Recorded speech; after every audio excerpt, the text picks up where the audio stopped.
Hello बच्चों, अभी देखो आज के इस वीडियो में हम लोग जाएंगे प्रिंसिपल ऑफ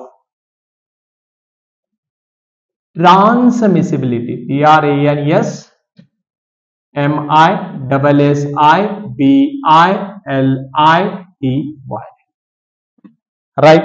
बहुत ही इंपॉर्टेंट प्रिंसिपल है, principal of transmissibility, right.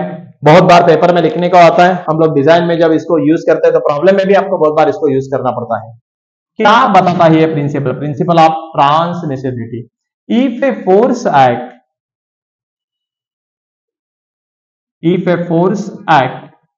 at a point on a rigid body, if a force act at a point on a rigid body, it is assumed to act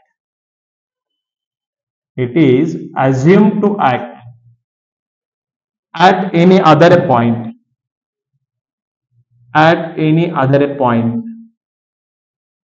on the same line of action of force,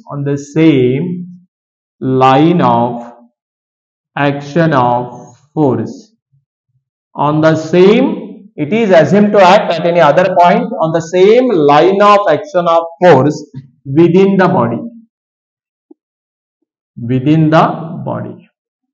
यह है आपका principal of transmissibility, correct.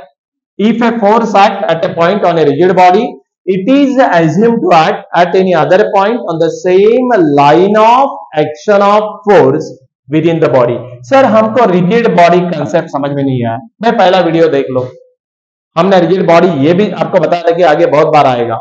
मैं दोबारा यहाँ पे short में बताता हूँ। What is the rigid body?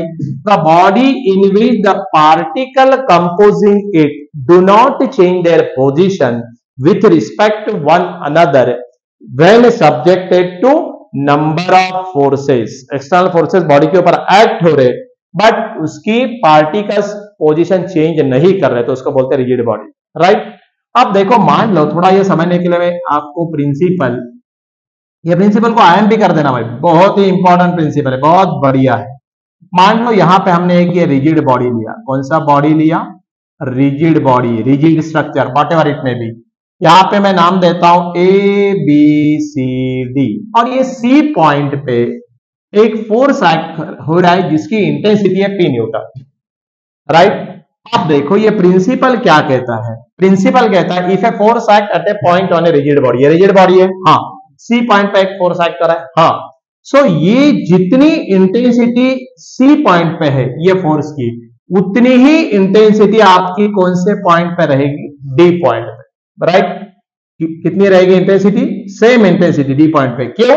क्योंकि इसकी लाइन ऑफ एक्शन कैसे है? इसको बोलते हैं लाइन ऑफ एक्शन। ये कैसा है? हॉरिजॉन्टल, इसको बोलते हैं लाइन ऑफ एक्शन। आपको पहले भी बताया था पैरेलल फोर्सेस में लाइन ऑफ एक्शन, फिर भी वो भी वीडियो देख लेना अगर चाहिए तो।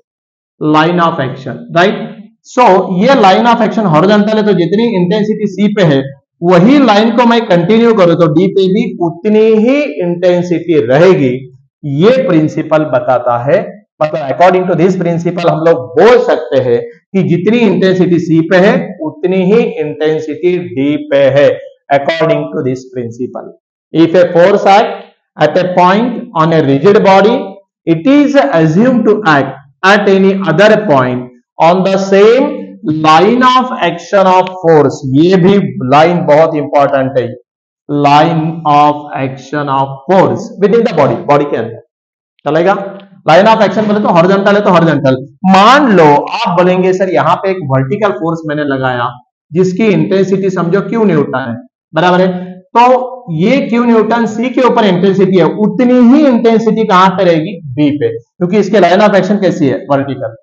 इसीलिए जब आप बिल्डिंग कंस्ट्रक्ट करते हो तो कॉलम के ऊपर जनरली कॉलम देते हैं, सो दैट ये फोर्स ऊपर से नीचे डायरेक्ट फाउंडेशन में क्या होगा? ट्रांसफर हो जाएगा, चलेगा ना। सो ये सेम प्रिंसिपल वो वहां पे लगाते हैं, कंसेप्चुअली समझ लेना। सो ये आपको आसान हो जाएगा समझने। जितनी इंटेंसिटी P की C पे उतनी ही D पे, जितनी इंटेंसिटी Q की C पे उतनी इंटेंसिटी D पे, अकॉर्डिंग टू दिस प्रिंसिपल, चलेगा। ये भी IMP प्रिंसिपल है, बहुत बार ये पेपर में पूछते हैं, तो ऐसे डायग्राम निकाल के उसको एक्सप्लेन करो तो 2 मार्क देने में उसको कोई दिक्कत नहीं होगी, चलेगा, नो प्रॉब्लम। अब यहां पे हम लोग ये पॉइंट को क्लियर करते हैं, राइट। अब ये जो अपना चैनल है डांगेज एकेडमी, ये चैनल आप लाइक करो, सब्सक्राइब करो, शेयर करो, फ्रेंड सर्कल में भेज दो। हम हर एक आपके छोटे छोटे पॉइंट भी इसमें क्लियर करेंगे and then we will proceed to 1 by 1 numericals, चलेगा। सो ये एकेडमी छत्रपति संभाजी नगर के अंदर 1996 से काम करती है, 1996। और यहां पे हम लोग अलग अलग डिफरेंट सब्जेक्ट पढ़ाते हैं। ये चैनल के थ्रू हम आपको अलग अलग सारे ही सब्जेक्ट 1 बाय 1, मैथ्स ऑल्सो, ये हर एक वीडियो हम लोग देंगे। फिलहाल तो इंजीनियरिंग मैकेनिक्स चालू है, राइट। और अभी आपको ये जो वीडियोस हम रिलीज कर रहे हैं उसको आप नोटबुक लेके नोट्स निकालिए और फिर आपको इसका फायदा होगा, चलेगा, no problem. Again we will meet in the next video with next concept. एक बार सारे कंसेप्ट क्लियर हो गए तो हम लोग फिर न्यूमेरिकल्स को जा सकते, चलेगा, no problem. Okay, thank you.